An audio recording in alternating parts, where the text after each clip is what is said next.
जय श्री राम, जय वीर हनुमान, जय जगन्नाथ। नमस्कार।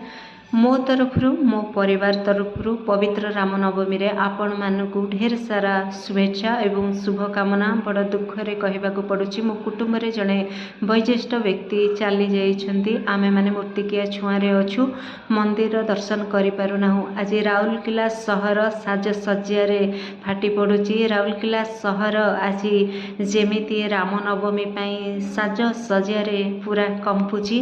बहुत दूर जगारू आसीथिबे कलाकार माने तांको कला प्रदर्शन करिबा पई, नृत्यकारिका माने के आसीथिबे तांको नृत्य प्रदर्शन करिबा पई। आज बहुत सारा बेसन हेबे, बहुत बड़ प्रसेसन हबो हनुमान बाटिका ठारे। राउरकेला रे मु नाही, बड़ दुखरे कहबाकू पड़ुछि मु दूर रे अछि। प्रभु श्री राम को पाखरे एतिकी प्रार्थना करिवे आपनक चलापथ कुसुमित हो, आपनक दीर्घायु कामना करूछि प्रभु श्री राम को पाखरे। जय श्री राम।